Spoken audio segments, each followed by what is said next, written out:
అంజలికి క్షమాపణ చెప్పినందుకు అంజలి చాలా హ్యాపీ ఫీల్ అవుతుంది. ఎందుకంటే మనీష్ ఖచ్చితంగా మా అత్తయ్య నేను క్షమిస్తుందని అంటాడు. కానీ మరొక వైపు గీతాంజలి అగ్గి మీద గుగ్గిలంలా ఉంటుంది.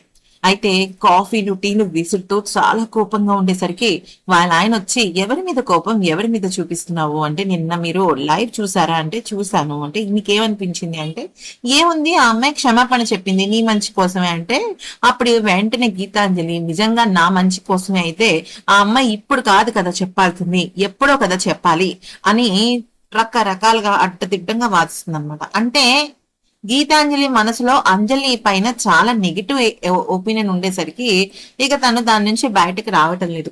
అయితే మరోవైపు తన భర్త మాత్రం అంజలి వైపు కొద్దిగా ఫేవరబుల్ గా కన్విన్స్ చేయడానికి ప్రయత్నిస్తూ ఉన్నాడనమాట. ఎందుకనంటే నిజం చెప్పాలి అంటే ఇక్కడ అంజలి మనస్ఫూర్తిగానే పాపం సారీ చెప్పింది.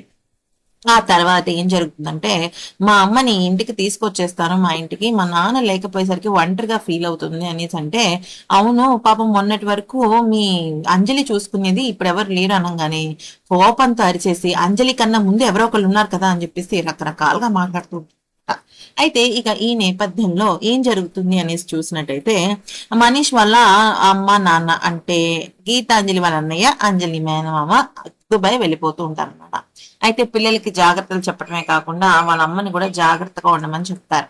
అయితే ఈ లోపు వాళ్ళ కోడలు అంటుంది, మీరు జాగ్రత్తగా ఉండండి అంటే, నాకు నా మనవరాలు ఉంది కదమ్మా అంజలి బానే చూసుకుంటుంది అనగానే ఈమె కోపం వచ్చి, అవునులేండి అసలు మనవరాలు కన్నా కోసలు మనవరాలు ఎక్కువ మీకు అని చెప్పేసి అంటే, అప్పుడు ఈ పెద్ద ఆవిడ ఏమంటుందంటే, అది కాదమ్మా, నీకేమో నీ భర్త ముఖ్యం, నువ్వు దుబాయ్ వెళ్ళిపోతున్నావు, అసలు మనవరాలకేమో చదువు ఉంది, అలాంటప్పుడు నేను ఏం చేయాలి అని చెప్పేసి అంటుంది. ఈ లోపు గీతాంజలి ఫోన్ చేసి, అన్నయ్య అమ్మని నేను మాతో పాటు తీసుకొద్దాం అనుకుంటున్నాను, మా ఇంట్లో ఉంటుంది అనేసి అంటున్నాను అనమాట.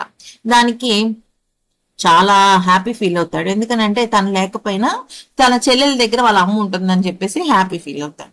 ఇదే విషయాన్ని వాళ్ళ అమ్మగారికి చెప్పడంతో వాళ్ళ అమ్మగారు కన్ఫ్యూజన్ లో పడుతుంది. ఎందుకనంటే అంజలి కోసమే కదా గీతాంజలి కలపాలి అన్న మాట తీసుకున్నాడు కదా, సో ఆలోచనలో పడుతుంది. ఈ లోపు అంజలి చాలా బ్యాడ్ ఫీల్ అవుతుంటుంది అనమాట. అంటే అమ్మమ్మ గారు కూడా వెళ్ళిపోతే ఇంకెలాగా, నేను ఒంటరిదాన్ని అయిపోయాను, గీతాంజలికి ఏమో నా మీద కోపం తగ్గలేదు, ఇలా రకరకాల మాటలు మాట్లాడుతూ అనుకుంటూ ఉంటుంది.